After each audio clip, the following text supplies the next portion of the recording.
तो दोस्तों, सरकार बनने की जो प्रक्रिया है, जो गठन होना है सरकार का, उसकी तैयारी शुरू हो चुकी है, काउंटडाउन शुरू हो चुका है।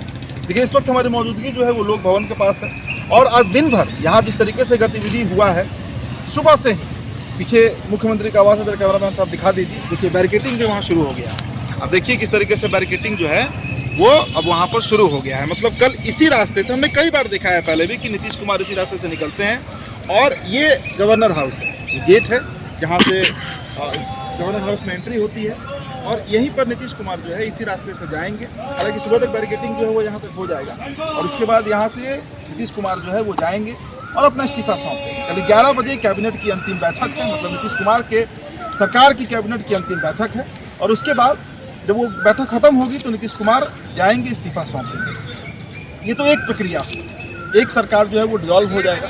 लेकिन अब उसके आगे जो है वो मेन खेल, शिवराज सिंह चौहान कल पटना पहुंच रहे हैं और शिवराज सिंह चौहान पर्यवेक्षक बनाए गए हैं, ऑब्जर्वर बनाए गए हैं, मतलब विधायक दल का नेता उन्हें ही चुनना है। खबर है कि कल 12 बजे तक राष्ट्रीय अध्यक्ष जो है नितिन नवीन, वो भी पटना पहुंचेंगे, यानी नितिन नवीन भी पटना पहुंचेंगे जो राष्ट्रीय अध्यक्ष है। और उसके बाद जो आगे की प्रक्रिया है, मतलब विधायक दल की बैठक जो भारतीय जनता पार्टी करेगी बीजेपी दफ्तर में, वो संपन्न होगा। जितने भी विधायक हैं, जितने भी एमएलसी हैं, सब वहाँ पर मौजूद रहेंगे और उसके बाद विधायक दल का नेता का चयन होना। देखिए, एक बात यहाँ पर समझना होगा कि विधायक दल का नेता तो चयन होगा, लेकिन जो पर्ची है, जो नाम है, वो नाम तय कर लिया गया है और उस नाम को तय करने के लिए आज दिन भर काफ़ी समय था। कहा जा रहा है कि शिवराज सिंह चौहान जो है वो पर्ची लेकर पटना पहुंचेंगे, मतलब जो लिफाफा होगा जिसमें वो नाम लिखा होगा उसे लेकर ही शिवराज सिंह चौहान जो है वो पटना पहुंचेंगे। राष्ट्रीय अध्यक्ष भी पहुंच गए हैं चूँकि औपचारिकता है और 15 तारीख को 11 बजे का समय बताया गया है, मतलब परसों 11 बजे जो है वो नए मुख्यमंत्री जो बिहार के होंगे, जो भी होगा, वो शपथ ले लेंगे। अब चर्चा है कि प्रधानमंत्री भी पहुंच रहे हैं, अमित शाह भी पहुंच रहे हैं, लेकिन शायद ही वो पहुंचे। इस तरीके का अभी इलेक्शन में एक शेड्यूल है, लेकिन फिर भी चूँकि पहली बार भारतीय जनता पार्टी का यहाँ पर मुख्यमंत्री बन रहा है, पहली बार शपथ ग्रहण बीजेपी का मुख्यमंत्री का होने जा रहा है, तो हो सकता है कि देश के प्रधानमंत्री और गृह मंत्री, ऑफिशियली अभी कुछ नहीं बताया गया है, लेकिन चर्चा है कि वो भी यहाँ पहुँच सकते हैं। अब नाम कौन सा होगा, इसी पर पेंच फंसा हुआ है। देखिए, अभी से कुछ देर पहले जो खबर आई कि जो गवर्नर हैं अता हसनैन खान, उनके जो सेक्रेटरी हैं, वो जाकर सम्राट चौधरी से मिले थे। अब इसके बाद कई तरह की चर्चा होने लगी, लेकिन अब उसका जो तथ्य है वो बाहर निकल कर आया है। दरअसल जो होम मिनिस्ट्री है बिहार का, वो सम्राट चौधरी के पास है और सुरक्षा को देखते हुए आप देखिए ना कितने संख्या में यहीं पर पुलिस बल तमाम जगहों पर मौजूद हैं।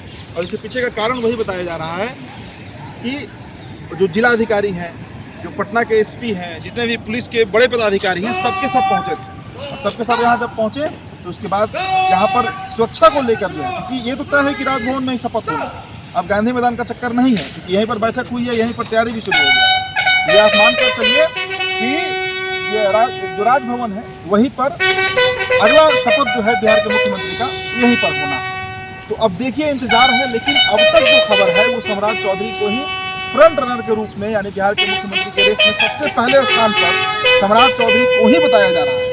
हालांकि देखिए, भारतीय जनता पार्टी है, हमने कई राज्यों का उदाहरण दिया है, बार बार और बताया है कि अंतिम समय में भी, अंतिम क्षण में भी बीजेपी जो है वो बदल सकती है, मतलब अंतिम मौके पर भी भारतीय जनता पार्टी जो है अपना मुख्यमंत्री बदल सकती है।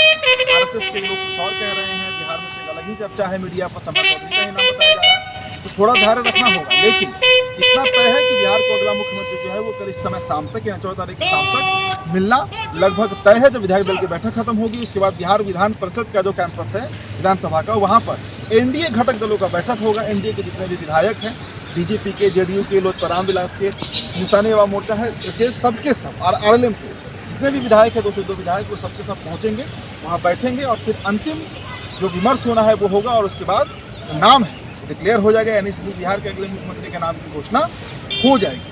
तो चलिए, 24 घंटे का समय बचा है और यहाँ पर तैयारियाँ पूरी तरीके से अब शुरू हो गई है। बड़े मात्रा में जो पुलिस फोर्स है वो पहुँच रहा है, बैरिकेडिंग शुरू हो गया है।